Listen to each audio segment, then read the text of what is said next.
तो आज हम स्टार्ट कर रहे हैं अपना मैग्नेटिज्म एंड मैटर। इसमें गिनती के टॉपिक्स हैं क्योंकि वो डायापैराफेरो जो टाइप्स ऑफ मैग्नेटिक मटेरियल है वो इसी साल के लिए सिलेबस से हटा दिया गया है, सीबीएसई ने हटा दिए, तो वो भी मेजर पार्ट था इस चैप्टर का जो हटा दिए। तो आज की जो हम शुरुआत लेंगे या आज की क्लास में जो हम सीख रहे होंगे that will be earth magnetism, जो एक इम्पोर्टेंट टॉपिक है इस चैप्टर का और एक बड़ा पार्ट है इस चैप्टर का, सबसे बड़ा पार्ट वही है। बाकी तो बहुत छोटा बच गया जब डायापैराफेरो हटने के बाद, ठीक है। तो आज जो हम पढ़ रहे होंगे ना केवल और केवल अर्थ मैग्नेटिज्म पढ़ेंगे। कहाँ से शुरू होता है आपके बुक में? ये पंखा कम हो सकता है क्या या नहीं हो सकता? हो सकता है, देखो करना है तो कुछ ज़्यादा ही पीछे वाला है इसका, पीछे वाला आगे मैं इसकी बात कर रहा हूँ, ये होगा ना। हाँ हो गया, ठीक है ठीक है, थैंक यू। आपकी बुक में अर्थ मैग्नेटिज्म स्टार्ट होता है पेज नंबर 185 पे। पेज नंबर 185 पे है earth magnetism, magnetic declination and dip and ये सारा पार्ट। तो आज की हमारी जो क्लास है इसी में चलेगी और इसके एक्सरसाइज में जो सवाल है वो भी हम देख लेंगे। देखो हमारी जो अर्थ है, शायद हमने एक दो दिन पहले भी पता नहीं क्यों अर्थ का जिक्र किया था, कहीं कौन सा टॉपिक था, क्या था, लैटिट्यूड लॉन्गिट्यूड तो था, मैं तो डायरेक्शन बता रहा था। हमें वो था कि मैग्नेटिक फील्ड में डायरेक्शंस का बहुत इंपॉर्टेंट रोल है, करंट इधर जा रहा है, ये उधर है, वो इधर है, ठीक है। और लैटिट्यूड लॉन्गिट्यूड में मैंने पूछा क्या है तो बच्चे बोले लाइन चाहिए, तो इसका मतलब अभी उसका आइडिया नहीं है प्रॉपर क्या है क्या नहीं। चलिए मैं पहले आऊँगा इसी पार्ट में। अर्थ जो है अगर हम उसे यूं दिखाएं, ये हमारी अर्थ है, ठीक है। ये इसका एक्सिस ऑफ रोटेशन है जिसके अबाउट धरती घूमने लगी, ये है इसका एक्सिस ऑफ रोटेशन। और अर्थ की रोटेशन बताते हैं फ्रॉम इधर टू इधर, मतलब ये क्या है, वेस्ट टू ईस्ट। अर्थ की rotation from west to east है। मैं एक छोटी सी बात आपको बता देता हूँ, बाई चांस कहीं काम आ जाए। कभी ऐसा सवाल आ जाए कि आपने एक स्टोन को ड्रॉप किया, आया नहीं ये सवाल अभी तक नीट या जेईई में अभी तक नहीं आया, बट फिर भी यार क्या भरोसा है, अर्थ रोटेट कर रही है, उस पर कोई जोड़ के दे दे। अगर आपने अर्थ के ऊपर कोई स्टोन को रिलीज किया, जस्ट जब वो ग्राउंड पे टकराएगा क्या बिल्कुल इसके वर्टिकली डाउनवर्ड टकराता है, या यहाँ से थोड़ा ईस्ट में टकराता है, या यहाँ से थोड़ा वेस्ट में टकराता है? ईस्ट में, यही इसका आंसर है। अगर आप किसी बॉल को, लेकिन बहुत हल्का, जैसे आपने 20 मीटर हाइट से किसी को गिराया तो 2-3 मिलीमीटर ईस्ट की तरफ जाता है, हमें पता नहीं लगता। हम तो जो प्लस वन में काइनेमेटिक्स के क्वेश्चन करके आते हैं, हम क्या आंसर देते हैं? वो सवाल ही ऐसे होते हैं, वो तो सवाल ही होते हैं भाई केवल जी, वहाँ शूडो फोर्स कंसीडर नहीं करते हम।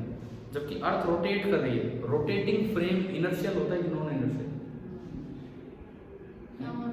नॉन इनर्शियल अरे रोटेटिंग फ्रेम नॉन इनर्शियल होता है, पता है नहीं आपको? ट्रांसलेटरी फ्रेम भी नॉन इनर्शियल होते हैं अगर उनमें एक्सेलरेशन है तो। रोटेटिंग फ्रेम है तब तो पक्का एक्सेलरेशन है, तब तो 100% वो फ्रेम कैसा होगा, नॉन इनर्शियल। क्लियर है?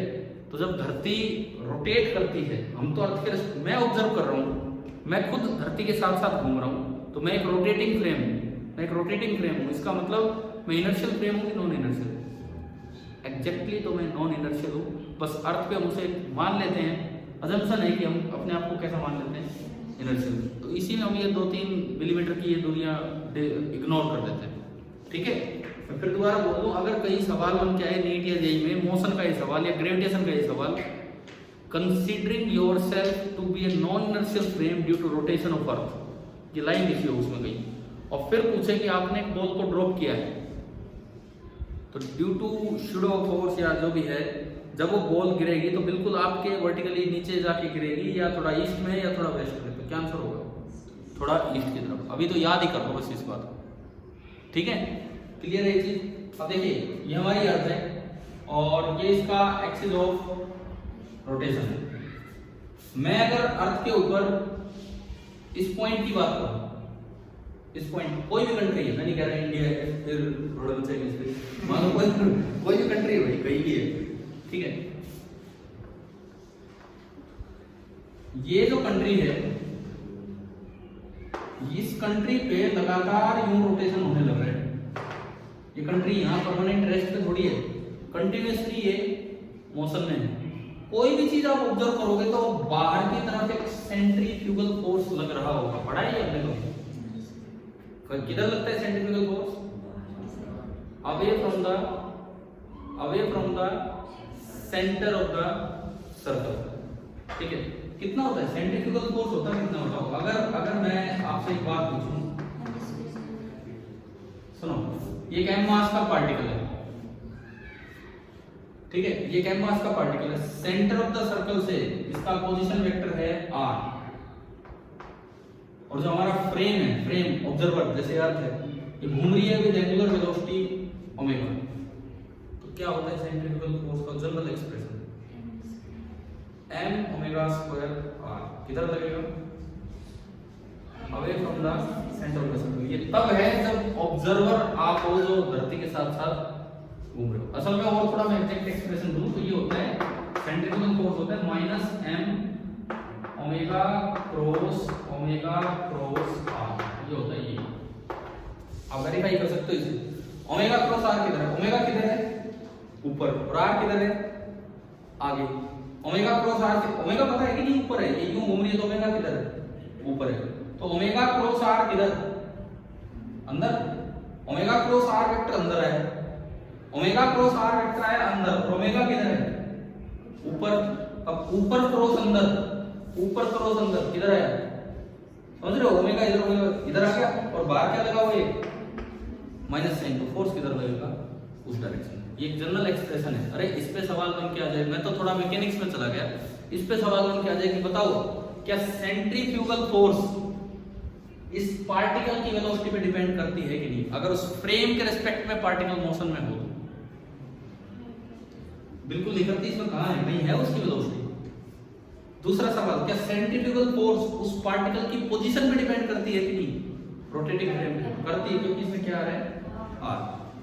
ठीक है, सेंट्रीफ्यूगल फोर्स इस बात पे डिपेंड नहीं करेगा कि वो पार्टिकल आपके रोटेटिंग फ्रेम के रिस्पेक्ट में रेस्ट पे था या रोटेटिंग फ्रेम के रिस्पेक्ट में मोशन में था। और इसका जनरल फॉर्मूला हमेशा ये होता है, उसे बच्चे शॉर्ट में से याद कर लेते हैं कि मैग्नीट्यूड तो होता है F सेंट्रीफ्यूगल का, जो मैग्नीट्यूड होगा वो तो होगा m ओमेगा स्क्वायर r, और इधर होगा ये आउटवर्ड, जो भी सेंटर ऑफ द सर्कल है उससे बाहर की तरफ। क्लियर है ये चीज? ठीक है, इस पोजीशन पे ये जो एंगल है, इस पोजीशन पे ये जो एंगल है इसे हम बोलते हैं लेटीट्यूड। ठीक है, इस पोजीशन पे ये जो एंगल है इसे हम बोलते हैं लेटीट्यूड। मैंने आपको थोड़े दिन पहले सिलेंड्रिकल कोऑर्डिनेट्स पढ़ाए थे, स्फेरिकल भी बताए थे। सिलेंड्रिकल बताए थे क्या? ये बताओ। वो एक लाइन आई थी सिलेंड्रिकल सिमेट्री वाली, सिलेंड्रिकल सिमेट्री की लाइन आई थी ना। एक बार मैं आपको एक लाइन और पढ़ा रहा हूँ, आप बताना उसका क्या रीजन है। बिल्कुल पहले चैप्टर में जाओ, बिल्कुल पहले चैप्टर में, बिल्कुल फर्स्ट चैप्टर में आप जाओ। इलेक्ट्रिक फील्ड जहाँ टॉपिक होगा, उसमें जहाँ टॉपिक खत्म हो रहा होगा ना, वहाँ एक लाइन होगी कि स्फेरिकल सिमेट्री वाली लाइन, कि field due two point charge है स्फेरिकल सिमेट्री। रुको मैं देखते बताऊँ पेज नंबर। अब इसमें लिखा है in other words this field में कैसी सिमेट्री है? स्फेरिकल। क्या उस दिन आपको सिलेंड्रिकल सिमेट्री बताया था? क्या होता है cylindrical symmetry? In general cylindrical symmetry का मतलब ये था, सिलेंड्रिकल कोऑर्डिनेट्स 3 होते हैं, उनमें से अगर वो फील्ड का मैग्नीट्यूड किसी एक ही कोऑर्डिनेट पे डिपेंड कर रहा हो, 2 से इंडिपेंडेंट हो, तो उसे क्या बोलते हैं? Cylindrical symmetry. तो ऐसी ही एक चीज ये भी है, अगर आपको स्फेरिकल कोऑर्डिनेट्स पता है तो आपको लॉन्गिट्यूड और लैटिट्यूड पता है, नहीं तो आपको नहीं पता हो। अब मैं पूछता हूँ, क्या पढ़े हैं कभी हमने स्फेरिकल कोऑर्डिनेट्स? नहीं पढ़े ना, तो इसका मतलब हमने कभी लॉन्गिट्यूड लैटिट्यूड भी नहीं पढ़े। हमने क्यों पढ़ते? बोले ये वाली लाइन और ये वाली लाइन इस तरह से, वो आपने नहीं, हमने भी ऐसे पढ़े थे, इसीलिए मुझे याद है इस तरह। चलो कोई आएंगे उन सभी चीजों पे, आएंगे, अच्छा टॉपिक है ये, लेकिन अभी मैं उस डेप्थ में नहीं जा रहा। अभी मैं एक और बात करता हूँ, अर्थ के मैग्नेटिज्म। ठीक है, देखो ये टॉपिक यूं लगा लो, इसी चैप्टर के साथ हम कवर कर लेंगे, लेकिन अभी मैं ये क्लास इसमें नहीं लगाना चाह रहा हूँ, क्योंकि ये जो क्लास है ये हम ले रहे हैं अर्थ के मैग्नेटिज्म। ठीक है, अच्छा टॉपिक है, वो हम स्टार्ट कर रहे हैं। अब चाहोगे तो कल आप पढ़ के आना लैटिट्यूड लॉन्गिट्यूड, वैसे तो आप नहीं पढ़ के आओगे, नहीं पढ़ाऊंगा।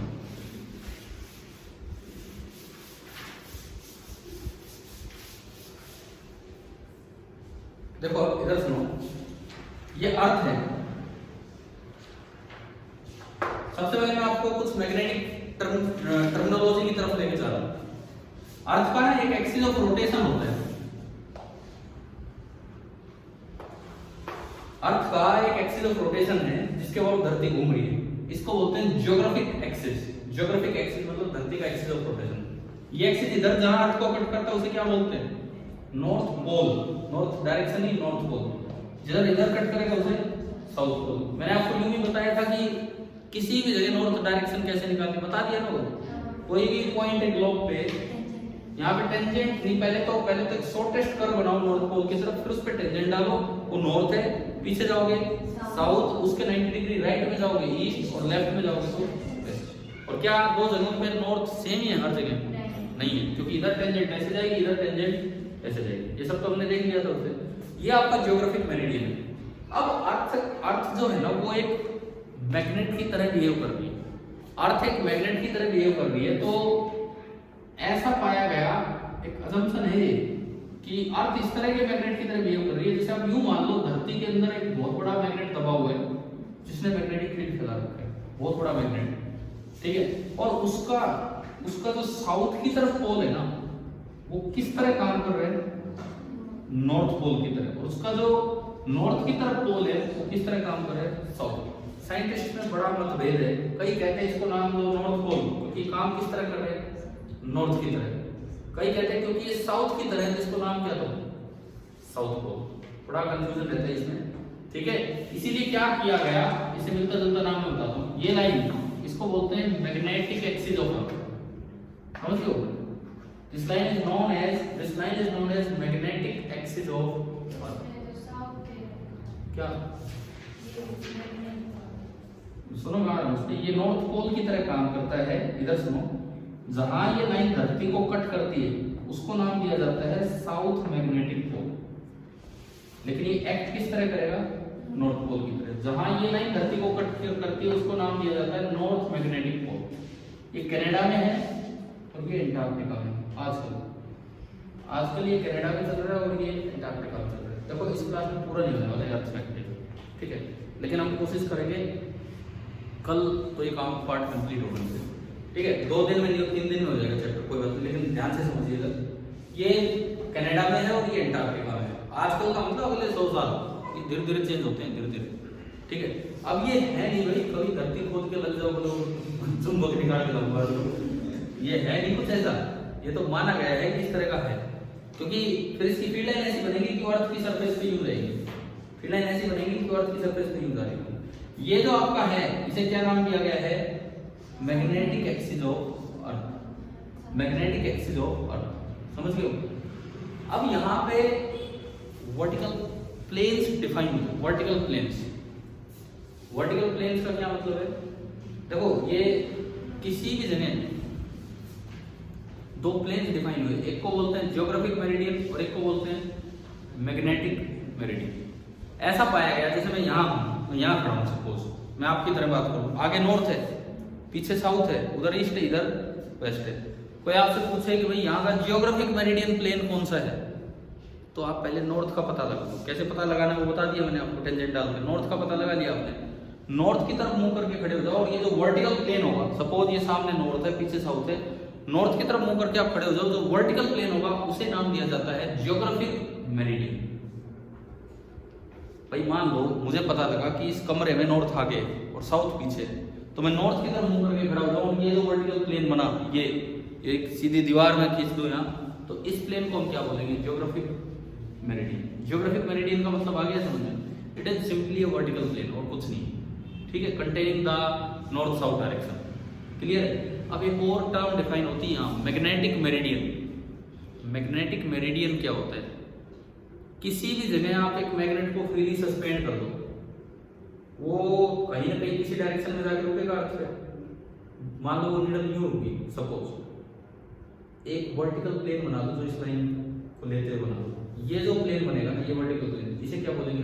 Magnetic meridian. समझ आ रहा है क्या? आप यहाँ फ्रीली एक मैग्नेट को सस्पेंड कर दो, टेढ़ा मेढ़ा हो जिस भी डायरेक्शन में रुकेगा, लाइन मिल गई हमें। ये जो वर्टिकल प्लेन होगा जिसको लेते हैं वर्टिकल प्लेन, उसे क्या बोलेंगे? Magnetic meridian. आपसे कभी पूछ लिया जाए मैग्नेटिक मेरिडियन वर्टिकल प्लेन है कि हॉरिजॉन्टल प्लेन है, क्या है? Vertical plane. और ज्योग्राफिक मेरिडियन वर्टिकल प्लेन।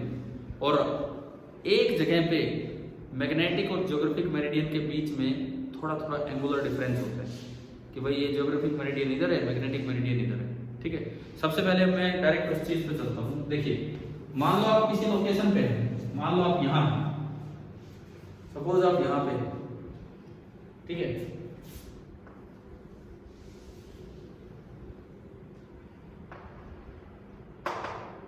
ये आपकी कोई भी पोजीशन है, आपने यहाँ ज्योग्राफिक मेरिडियन बनाया। कैसे बनाएगा ज्योग्राफिक मेरिडियन? नॉर्थ की तरफ ये ज्वाइन करो, यहाँ टेंजेंट डाला, ये नॉर्थ साउथ डायरेक्शन आ गई, तो इसमें एक वर्टिकल प्लेन बना दिया, वो क्या बनेगा? Geographic meridian. उसके बगल में कहीं इधर उधर क्या होगा? थोड़ा सा मैग्नेटिक मेरिडियन। सपोज मैंने ये मैग्नेटिक मेरिडियन बना दिया, सपोज भाई इस जगह ये मैग्नेटिक मेरिडियन है हमारा, ठीक है। मैग्नेटिक मेरिडियन वो वर्टिकल प्लेन होता है कि अगर आप निडल को सस्पेंड कर दो, मैग्नेटिक निडल अपने आप उसी प्लेन में जाकर रुकेगी। ठीक है, आप उसे नहीं ला रहे, अर्थ का मैग्नेटिक फील्ड उसे घुमा रहा है। इसका मतलब मैग्नेटिक मेरिडियन, देखो एक चीज होती है, स्टेबल इक्विलिब्रियम में पी और ई दोनों सेम डायरेक्शन में आया करते थे डाइपोल में। यहाँ भी ऐसा ही था, पी और बी दोनों सेम डायरेक्शन में आएंगे। यहाँ जो पी है वो डाइपोल का निडल का नॉर्थ साउथ जो है वही होगा, साउथ से नॉर्थ की तरफ। बार मैग्नेट का पी कैसे डिफाइन होता है? मैग्नेटिक डाइपोल बिल्कुल ऐसे होता है जैसे ये नॉर्थ पोल, ये साउथ पोल, तो साउथ से north, this is equivalent to negative charge, this is equivalent to positive charge. तो ये इसका पी है, पी मैग्नेटिक भी बोल सकते हो। ठीक है, तो वो निडल इस तरह जाके रुकती है कि जो उसका पी है वो अर्थ के बी की तरफ जाके इकट्ठा, मतलब उसके पैरेलल होता है। क्लियर है भाई? आपको यहाँ पता लगा, सपोज यहाँ पे निडल कहीं इस डायरेक्शन में झुकी, इस डायरेक्शन में झुकी, ये मैग्नेटिक निडल है। इस डायरेक्शन में झुकने का मतलब है मुझे ये पता लग गया कि यहाँ जो अर्थ का मैग्नेटिक फील्ड है वो इधर है। ये लाइन, ये वर्टिकल प्लेन है, ये वर्टिकल प्लेन है, मतलब ये लाइन तो वर्टिकल है, और ये लाइन, ये कैसी लाइन है? हॉरिजॉन्टल। और ये कैसी लाइन है? वर्टिकल। और जो अर्थ का भी है वो हॉरिजॉन्टल लाइन से थोड़ा नीचे की तरफ। मैं बात कर रहा हूँ नॉर्दर्न हेमिस्फीयर की। नॉर्दर्न हेमिस्फीयर में ऐसा होता है कि जो अर्थ का मैग्नेटिक फील्ड है वो हॉरिजॉन्टल लाइन से थोड़ा सा नीचे की तरफ है। समझ गए? साउथ की बात अभी करेंगे बाद में, पहले उधर की बात करते हैं। ऐसा क्यों है इसका कारण सुनो, ऐसा क्यों है इसका कारण सुनिए। ये एक डाइपोल है जिसका डाइपोल मोमेंट है p, अर्थ का इक्विवेलेंट डाइपोल मोमेंट। ठीक है, अर्थ का इक्विवेलेंट डाइपोल मोमेंट ये है। अब आप देखो इसके दो कंपोनेंट्स कर दो, एक इस लाइन के लॉन्ग और एक इसके परपेंडिकुलर लाइन के लॉन्ग, एक इधर और एक इधर। p के दो टुकड़े कर दिए मैंने, परपेंडिकुलर कंपोनेंट। ठीक है, सपोज ये एंगल है लैम्डा, लैटिट्यूड इसे बोल दिया हमने, लैटिट्यूड है, ये एंगल है लैम्डा। मैं इसके परपेंडिकुलर एक एंगल मानूं, लाइन बना ली मैंने, अर्थ के मैग्नेटिक एक्सिस के परपेंडिकुलर एक लाइन बना ली, उसके साथ इस लाइन ने जो लैम्डा बनाया होता है that is called magnetic latitude. अगर बिल्कुल और ये सीधा इक्वेटर बनाते हैं, इससे लाइन ने जो एंगल बनाया है, कौन सी लाइन? उस कंट्री को ज्वाइन करने वाली लाइन, उसे बोलते हैं ज्योग्राफिकल लैटिट्यूड। अगर ये आपने अर्थ का मैग्नेटिक एक्सिस बनाया है, इसके परपेंडिकुलर जो आप लार्जेस्ट सर्कल बनाते हो धरती के सरफेस पे, उसे नाम दिया जाता है मैग्नेटिक इक्वेटर। एक नया इक्वेटर है मैग्नेटिक इक्वेटर। क्या मैग्नेटिक इक्वेटर इंडिया से पास हो रहा है? क्या ज्योग्राफिक इक्वेटर इंडिया से पास हो रहा है? नहीं। अरे इतनी तो हमें ज्योग्राफी का थोड़ा अगर आइडिया है तो ज्योग्राफिक इक्वेटर इंडिया के नीचे से पास हो रहा है, इंडिया तो थोड़ा ऊपर आ जाता है ग्लोब। लेकिन जो मैग्नेटिक इक्वेटर वो थोड़ा टेढ़ा है, तो इंडिया में केरला साइड से पास हो रहा है मैग्नेटिक इक्वेटर। ठीक है, ये जो है ना, ये वाला इंडिया यही कहीं है, तो इंडिया यही कहीं है, तो ये जो लाइन है ये केरला से पास हो रही है, जबकि ये लाइन इंडिया से पास नहीं हो रही। This is known as geographic equator, ये जो सीधे वाला इक्वेटर है, and this is known as magnetic equator, जो अर्थ के इक्विवेलेंट मैग्नेट के परपेंडिकुलर है।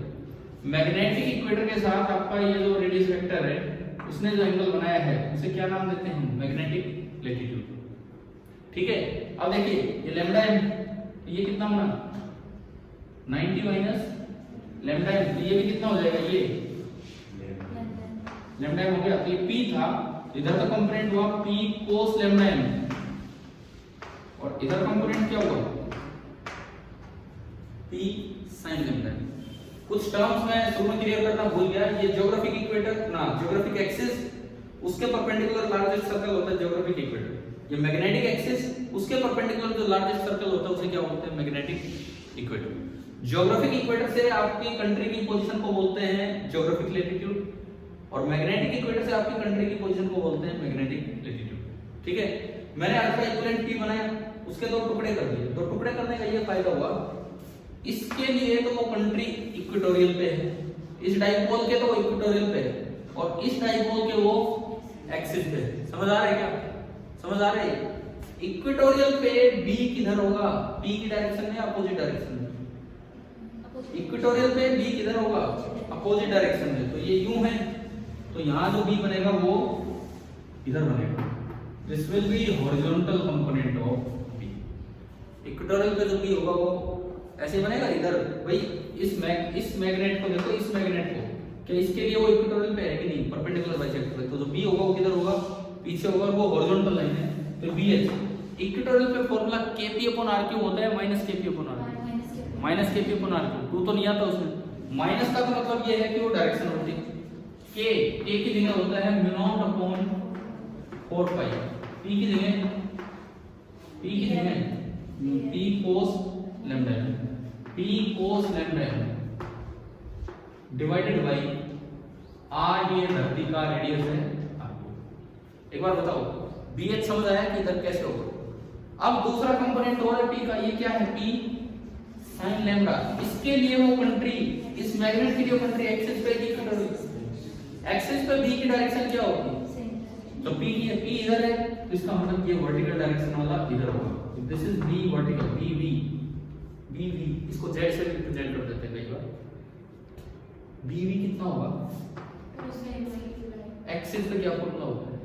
2kp/r², 2 times k μ0/4 pi, p की जगह p sin लैम्डा m और divided by r³। 2 times μ0/4 pi p sin lambda m/r³। बताओ क्या ये समझ आया कि नहीं आया? ठीक है, इससे डिसाइड हो गया कि बी नीचे की तरफ क्यों? क्योंकि वर्टिकली डाउनवर्ड है। बी जो कंपोनेंट है वो वर्टिकली डाउनवर्ड बना कि वर्टिकली अपवर्ड बना? डाउनवर्ड। तो इसीलिए इन दोनों का रिजल्टेंट नीचे की तरफ आएगा। कितना नीचे आया हॉरिजॉन्टल से, उसे नाम दिया जाता है डिप एंगल। बड़ी इंपॉर्टेंट टर्म है इस चैप्टर के लिए। कितना नीचे आया उसे नाम दिया जाता है डिप एंगल। कितना डिप का मतलब ही क्या होता है? लिखा रहता है यूज डिपर एट नाइट, पढ़ा है कभी? चलते चलते गाड़ियों पे, ट्रकों पे, और कई जगह लिखा रहता है use dipper at night. Dipper का मतलब नहीं पता कहीं, डिप का मतलब उसे डाउन करके रखो। ठीक है, लाइट जो है उसे डाउन करके रखो इस तरह से।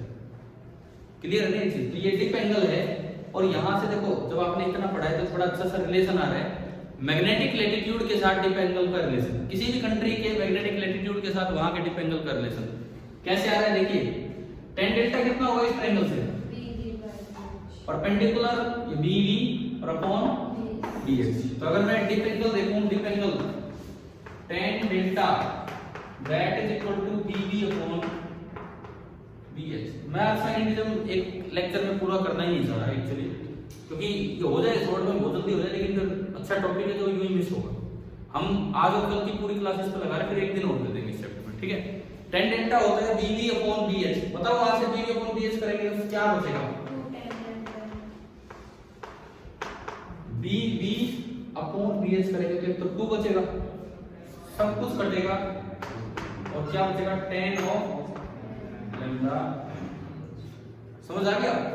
डेल्टा तो क्या है? वहां का डिप एंगल, और लैम्डा m क्या है? उस कंट्री का मैग्नेटिक लैटिट्यूड। अब लैटिट्यूड लॉन्गिट्यूड क्या है अगली क्लास में देख रहे होंगे, बाकी लैटिट्यूड समझ तो आ ही गया होगा, यहाँ समझ आ गया है क्या है। अगर ज्योग्राफिक लैटिट्यूड की बात करूं तो इस इक्वेटर से, और मैग्नेटिक लैटिट्यूड की बात करें तो इस इक्वेटर। क्लियर है यहाँ तक। अब मैं आता हूं अर्थ के 3 इंपॉर्टेंट मैग्नेटिक एलिमेंट्स होते हैं किसी भी जगह। मैग्नेटिक एलिमेंट्स ऑफ अर्थ का क्या मतलब, आप दिल्ली में जाओगे वहां 3 मैग्नेटिक एलिमेंट्स आपको बता दिए जाएंगे। अगर कोई आपकी जानकारी पूछ सकते हो आप जाके इस डिपार्टमेंट पे, वो कितने क्या क्या एलिमेंट है, उनका मतलब क्या होता है। 3 मैग्नेटिक एलिमेंट्स ऑफ अर्थ का मतलब है कि किसी भी लोकेशन पे आपको 3 ऐसी वैल्यू बताएंगी कि आपको 3 वैल्यू पता लगते ही आप उस जगह का अर्थ के मैग्नेटिक फील्ड का मैग्नीट्यूड भी और डायरेक्शन भी, दोनों चीजें बिल्कुल आप पता कर पाएंगे। क्या होते हैं वो मैग्नेटिक एलिमेंट, सुने। सबसे पहले तो मुझे पहुंचना होता है मैग्नेटिक मेरिडियन प्लेन में। कहाँ होता है वो मैग्नेटिक मेरिडियन, हर जगह होता है, हर जगह, ठीक है। ऐसा नहीं कहीं जाना पड़ेगा हमें, मैग्नेटिक मेरिडियन प्लेन हर जगह। सपोज मैं यहाँ हूँ, कनीना में तो ऐसा कोई डिपार्टमेंट है नहीं, जियो मैग्नेटिज्म डिपार्टमेंट, फिर भी चलो हम वैसे ही बोल रहे हैं।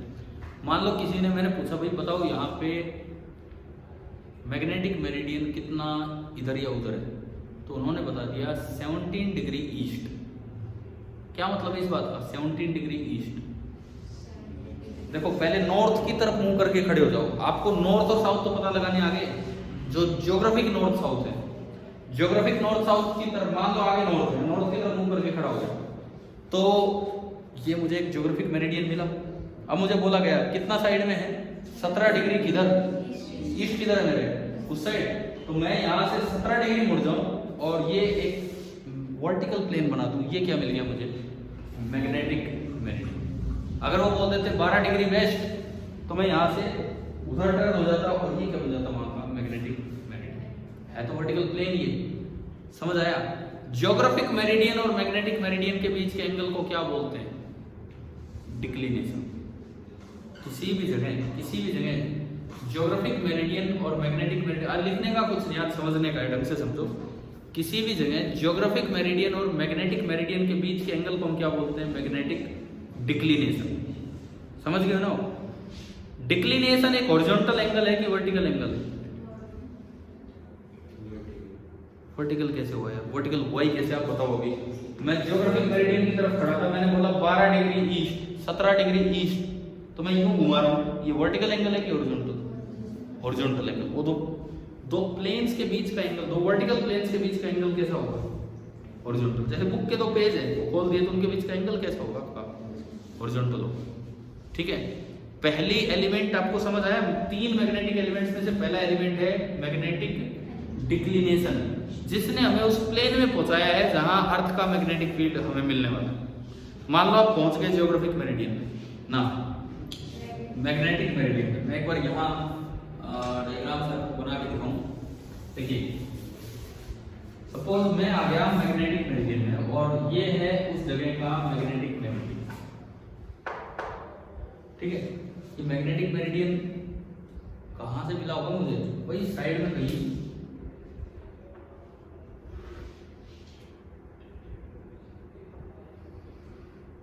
क्या है साइड में, क्या बनाए हैं।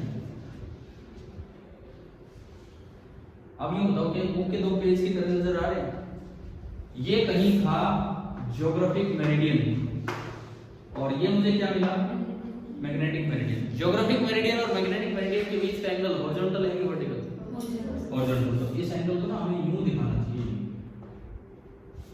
समझ आ रही है, थोड़ा लंबा दिखाना चाहिए, इससे पता लगता है कि हॉरिजॉन्टल एंगल। आप वैसे ही बना लो तो लगेगा तो नीचे आ गया, ठीक है। सिंपल सिंपल कोई खास होते नहीं, मान लो थीटा है, डिक्लिनेशन, डिक्लिनेशन आगे समझ। मैग्नेटिक मेरिडियन में पहुंचते ही 2 कंपोनेंट होंगे, ठीक है, एक BH और एक BV। कैसे निकालते हैं हमने देख लिया। सपोज आपने यहाँ पे 2 कंपोनेंट निकाले, ये वाला कंपोनेंट जो है हम H से भी रिप्रेजेंट कर देते हैं या BH से, H भी बोल देते हैं BH भी। और जो दूसरा कंपोनेंट है वो वर्टिकली डाउनवर्ड भी हो सकता है या वर्टिकली अपवर्ड भी। मैं इंडिया की बात कर रहा हूँ, मैं नॉर्दर्न इंडिया की बात कर रहा हूँ, तो उसमें वर्टिकली डाउनवर्ड होता है, ठीक है। अगर आप नॉर्दर्न हेमिस्फीयर में होंगे तो वो वर्टिकली डाउनवर्ड होगा। दिस इज बीवी, या इसे हम जेड से भी रिप्रेजेंट कर देते हैं, वर्टिकल कंपोनेंट। इन दोनों का जो रिजल्टेंट होगा, वो आपको इधर पहुंचाएगा। ये नेट फील्ड है बी का, और ये कितना नीचे है इसको क्या बोलते हैं? Angle of dip. डिक्लिनेशन नहीं, डिक्लिनेशन उसका नाम था, ये डिप है। डिप हॉरिजॉन्टल एंगल है कि वर्टिकल? वर्टिकल। ये नीचे या ऊपर? अच्छा, अगर सादर्न हेमिस्फीयर में आप जाते हैं, सदर्न हेमिस्फीयर में नीचे, तो ये एंगल किधर मिलता? ऊपर। वहां उसका नाम डिप ना देके वहां उसका नाम बोला जाता है इंक्लिनेशन। और उसे डिक्लिनेशन से कंफ्यूज मत करना। इंक्लाइन होना मतलब ऊपर, डिप मतलब नीचे, और डिक्लिनेशन तो एक अलग ही चीज है। समझ में आया? तो मेरे पास कुछ नाम आ गए हैं एंगल्स के। ज्योग्राफिक मेरिडियन कैसे डिसाइड करते हैं अभी बताया, उससे कितना इधर या उधर मैग्नेटिक मेरिडियन है, ये angle of declination. Magnetic meridian में हॉरिजॉन्टल से कितना नीचे या कितना ऊपर net magnetic field of earth है, उसे बोलते हैं या तो एंगल ऑफ डिप या एंगल ऑफ इंक्लिनेशन। वो डिपेंड करेगा नीचे है या ऊपर। समझ आ रहा है नहीं? यहाँ अब देखो, मुझे इन सब में से 3 चीजें छांटनी है ताकि बी का मैग्नीट्यूड भी और बी की डायरेक्शन भी, दोनों की दोनों चीजें डिसाइड हो जाए। ठीक है, अब बी का मैग्नीट्यूड तो 2 एंगल से, डायरेक्शन तो 2 एंगल से डिसाइड होगी, थीटा एंड, मुझे कोई थीटा और डेल्टा बता दो तो मैं पहुंच गया बी की डायरेक्शन में, अर्थ के बी की डायरेक्शन। कैसे? मुझे बोला भाई 17 डिग्री ईस्ट, लो जी घूम गए, प्लेन में आ गए मैग्नेटिक मेरिडियन। अब किसी ने बोल दिया 25 डिग्री डिप, तो किधर जाऊं मैं? नीचे। तो क्या बी की डायरेक्शन फिक्स होगी है कि नहीं? होगी। अब बी का मैग्नीट्यूड कैसे डिसाइड होगा? डायरेक्शन आ गई आपके पास, अब या तो बी एच को रख लो या बीवी को रख लो। बीवी को छोड़ दिया, ठीक है, वैसे छोड़ दिया बीवी को, कोई बात थोड़ी थी, बस रेंडमली ये हुआ कि भाई एक कंपोनेंट रखना था, उससे काम चल जाता। तो अब इन दोनों ने मिलकर तो क्या डिसाइड कर दी? डायरेक्शन। और डेल्टा और बीएच ने मिलके क्या डिसाइड कर दी? मैग्नीट्यूड। कैसे? अगर आपको बीएच पता है, अगर आपको डेल्टा पता है, cos डेल्टा लगा लो। cos डेल्टा इस ट्रायंगल में कितना होगा? BH upon B. तो क्या यहां से बी कैलकुलेट हो जाएगा कि नहीं? तो 3 मैग्नेटिक एलिमेंट्स ऑफ अर्थ क्या क्या हैं? पहला डिक्लिनेशन एंगल, दूसरा डिप या इंक्लिनेशन, और तीसरा हॉरिजॉन्टल कंपोनेंट। वर्टिकल की जरूरत हमें नहीं है। 3 मैग्नेटिक एलिमेंट्स ऐसे हैं, इनमें पूछे 3 में से कौन तो ऐसे हैं जो डायरेक्शन डिसाइड करते हैं? डिक्लिनेशन एंड डिप या इंक्लिनेशन। कौन तो ऐसे हैं जो मैग्नीट्यूड डिसाइड करते हैं? ये हॉरिजॉन्टल कंपोनेंट एंड डिप या इंक्लिनेशन। तो क्या अर्थ के 3 मैग्नेटिक एलिमेंट्स हमें समझ आए कि नहीं आए यहाँ तक? ठीक है, इनमें बड़े छोटे छोटे सीधे सीधे रिलेशन है। देखो, cos डेल्टा क्या होगा? bh upon b। sin delta क्या होगा? sin delta b। जरूरत ही नहीं इसकी जरूरत नहीं है, बिकॉज वो हमारा एलिमेंट ही नहीं है। bv upon b। फिर भी जवाब में मतलब कहीं पे किसी सवाल में जबरदस्ती bv आ जाए तो आपको इस तरह से यूज करना है ना। और tan डेल्टा अभी यूज भी किया था हमने, bv अपॉन bh। और नेट भी चाहिए और bv और bh पता हो तो under root bv square plus bh square. आप एक बार ये बताओ कि यहाँ की चीजें कुछ समझ आई? ठीक है, बड़ा अच्छा टॉपिक है यार अर्थ मैग्नेटिज्म। इसको यूं मत निकाल देना कि भाई बस एक लाइन एक फॉर्मूला रख के गए। ढंग से समझोगे तो कभी नहीं बोलोगे, और एग्जाम में तो पक्के सवाल आने के चांस होते ही। ठीक है, यहाँ तक क्लियर है पूरा? इसके बाद देखो, अब एक और टर्म डिफाइन होती है अपरेंट डिप। वो क्या होती है? ये तो ट्रू डिप है, किसी जगह की ट्रू डिप।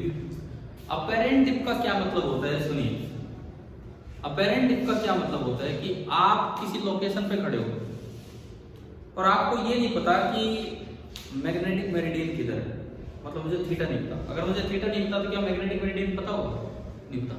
मुझे मैग्नेटिक मेरिडियन का नहीं पता, और फिर मैं कोई ऐसी निडल दे रखी हो वर्टिकली डाउन जा रही है, तो आपने तो डिप मेजर कर दिया। तो ट्रू डिप तो तभी होगी जब आप पहले कौन से प्लेन में पहुंचो?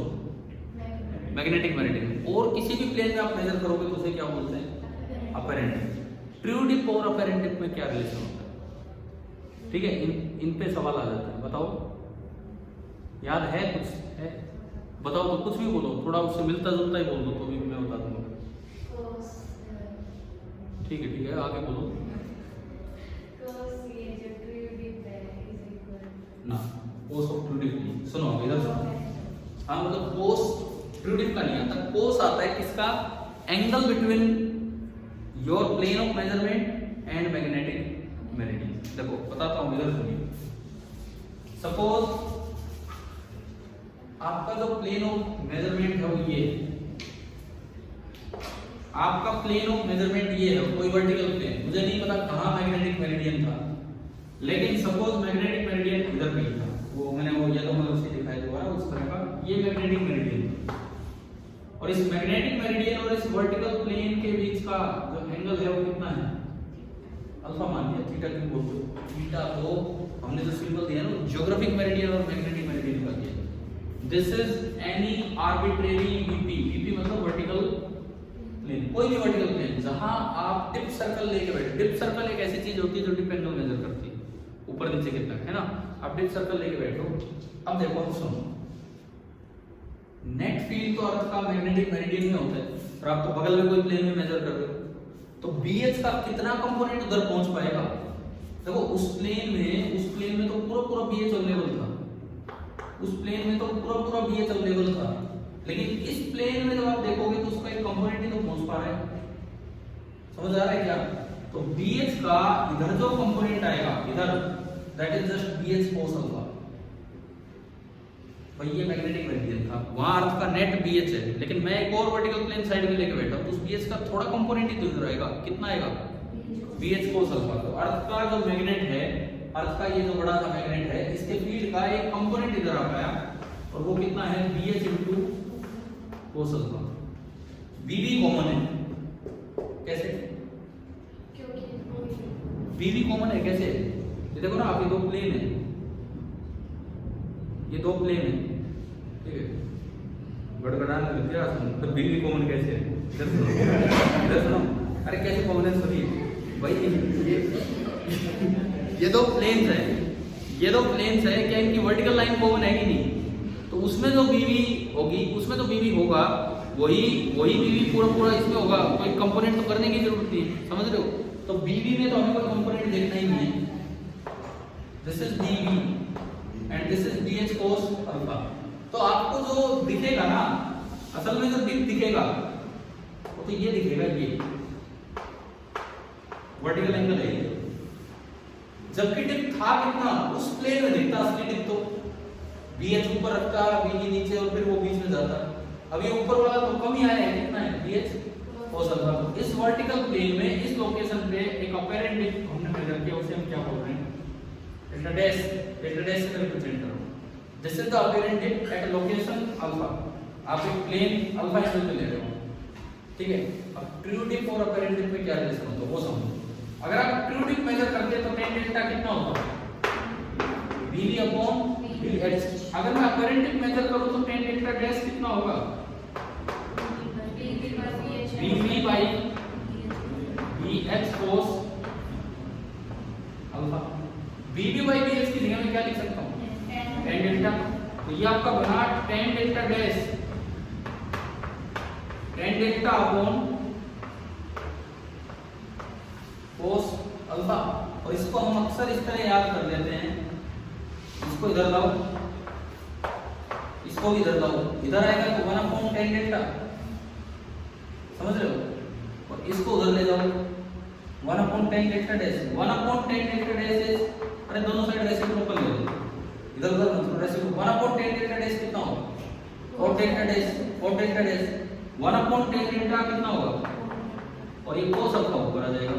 ये स्टैंडर्ड सीधा रिलेशन होता है जो हमें याद रखना होगा, cot delta dash equal to cot delta into cos alpha, ठीक है।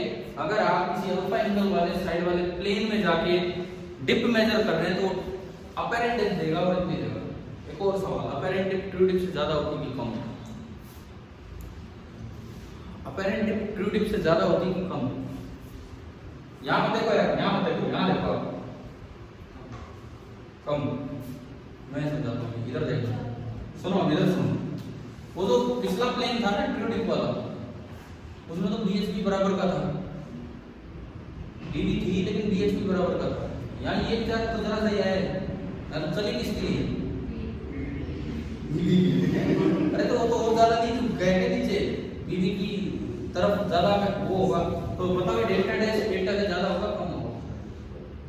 क्या होगा? ज्यादा होगा। अब ये बीबी की तरफ ज्यादा इधर चला जाएगा, उधर कम था, तो delta dash will be greater than delta. जो अपरेंट डिप होता है किसी भी लोकेशन पे, वो हमेशा ट्रू डिप से ज्यादा होगा, और बिल्कुल ही मैग्नेटिक मेरिडियन में मेजर कर दोगे तो इक्वल हो जाएगा। क्या इतना समझ आ गया है? ठीक है। इसके बाद देखो, इसके बाद कई बार ऐसा होता है कि आपको मैग्नेटिक मेरिडियन पता ही नहीं है। अरे मुझे पता ही होता तो मैं क्यों अल्फा के चक्कर में जा रहा हूँ? मान लो मुझे पता ही होता, उसको घुमा ही देता अल्फा एंगल से, क्यों ये फॉर्मूला लगाना है? मैग्नेटिक मेरिडियन अननोन है मेरे लिए, अब मैं कैसे ट्रू डिप निकालूं? मैग्नेटिक मेरिडियन अगर अननोन हो तो आप वर्टिकल सर्कल दो ना, डिप सर्कल जो डिप मेजर करे, किसी भी वर्टिकल प्लेन में खड़े हो, किसी भी वर्टिकल प्लेन में अपरेंट डिप मेजर किया आपने, आपको नहीं पता इस जगह मैग्नेटिक मेरिडियन किधर है। अब किसी भी वर्टिकल प्लेन में खड़े हो जाओ, डिप सर्कल लेके, डेल्टा 1 मेजर हो गया। अब घूम जाओ कितने डिग्री से? 90 डिग्री से। इधर घूमो चाहे उधर घूमो, प्लेन तो एक ही मिलना है। कोई सोचे इधर जाओ तो प्लेन तो एक ही मिलेगा, चाहे इधर जाओ चाहे इधर जाओ। और उसमें फिर से अपरेंट डिप मेजर कर लो, कर दिया, डेल्टा 1 मेजर कर लिया, डेल्टा 2 मेजर कर लिया, उससे ट्रू डिप तुरंत निकल आएगा। जी आपको अल्फा पता था या नहीं पता था? कैसे वो सुनो, आपको बीच में नहीं पता कहाँ मैग्नेटिक मेरिडियन है, इधर सुनो यहीं से दिखाता, आपको नहीं पता कहाँ मैग्नेटिक मेरिडियन है, आपने डेल्टा डैश मेजर कर दिया, डेल्टा डैश। अब घूम जाओ कितने एंगल से? 90 डिग्री से। उससे फर्क नहीं पड़ता उधर घूमने को, इधर प्लेन तो एक ही मिलेगा। तो जब आप 90 डिग्री से घूमोगे तो आपको एक और वर्टिकल प्लेन मिला, तीन पेज हो गए किताब के, समझ गए? और ये पूरा एंगल कितना? 90। मान लो इस VP1 में डेल्टा 1 मिला, डेल्टा 1, थोड़ी देर के लिए मैं डैश हटा के इसे 1 बोल देता हूं। VP2 में अपरेंट डिप कितनी हुई? डेल्टा 2। अगर VP1 ने अल्फा एंगल बनाया था बीच वाले प्लेन के साथ, तो ये बताओ ये कितना बचा एंगल? 90 माइनस अल्फा, क्योंकि पूरा एंगल कितना है? 90। भाई ये दो प्लेन्स हैं, इनके बीच का एंगल 90 डिग्री, और बीच में तीसरा पेज में लगा दूं तो एक साइड एंगल अल्फा, तो दूसरा कितना बचा? 90 माइनस अल्फा। तो इसमें और इसमें फिर दोबारा ये रिलेशन लगाते हैं, इसमें cot delta 2 is equal to क्या होगा? कोट डेल्टा तो ट्रू डिप है जो मुझे नहीं पता, into cos of 90 minus alpha. Cos 90 minus alpha क्या होता है? Sine alpha. एक मिनट बताओ, ये समझ आ रहा है कैसे लगा रहे हैं? समझ आ रहा है क्या इन दो के बीच में? बस वो अल्फा की जगह 90 माइनस अल्फा, और वो क्या बन गया आपका? Sine alpha. अल्फा ही तो हटाना है, बाकी सब तो पता है हमें। स्क्वायर एंड एडिंग, अब स्क्वायर और ऐड करेंगे तो कोट स्क्वायर अल्फा कॉमन आएगा, और cos square alpha plus sine square alpha कितना हो जाएगा? 1। क्या इक्वेशन बनी? फाइनली ये बना कोट स्क्वायर डेल्टा बना इधर is equal to cot square delta 1 plus cot square delta. अब क्या इसमें अल्फा एंगल की नहीं जरूरत पड़ रही है? आपको एक जगह अपरेंट डिप आपने मेजर किया, 90 डिग्री से घूम के दूसरी जगह अपरेंट डिप आपने मेजर किया, डायरेक्ट फार्मूला लगाओ, ट्रू डिप आ जाएगा।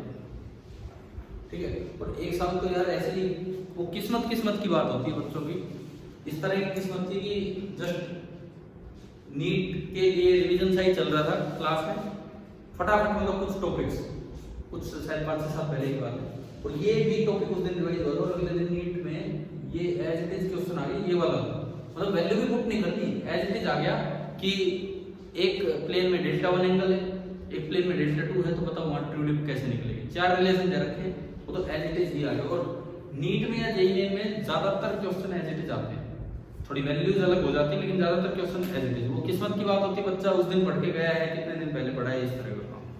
मतलब ये आ चुका है एक बार, तो जेईई में भी आ सकता है, कभी भी ये चीजें अपनी समझ आ जाती है। ठीक है। अर्थ मैग्नेटिज्म में ये बताओ यहाँ तक कितना समझ आया? समझ आया है कि नहीं आया? पहली बात, अर्थ का जो फील्ड है वो क्यों तो थोड़ा वर्टिकली डाउनवर्ड है। हम बचपन से पढ़ते आ रहे हैं नॉर्थ साउथ डायरेक्शन में होता नहीं होता, नॉर्थ साउथ में होता ही नहीं हो, नॉर्थ साउथ में वो तो इस तरह से होता है। तो एक अप्रोक्सीमेट डायरेक्शन थी जो हम बता रहे हैं, ठीक है। क्या ये क्लास यहाँ तक क्लियर हुई है कि नहीं? अब एक और क्लास अर्थमेटिज्म पे ही जाएगी, अगली क्लास, और उसमें एनसीईआरटी बुक भी लेके आए, कुछ सवाल, न्यूट्रल पॉइंट्स और ये सब हम देखेंगे। अच्छा टॉपिक है, बोर्ड में, नीट में, जेईई में हर जगह इसके सवाल आने के चांसेस है। अब अगली क्लास कब? सुबह आ जाओगे? अगर बताओ नहीं आओगे तो ना, ये बड़ी क्लास आप मिस कर रहे होंगे जिसमें कई चीजें हम पढ़ रहे होंगे अर्थमेटिज्म के बारे में। आ जाओगे कि नहीं सुबह? लड़कियां आप तो आ ही जाएंगे सारे, ठीक है। तो ठीक है भाई, 6 से 7 कल मॉर्निंग में 6 से 7 हमारी क्लास है, ठीक है।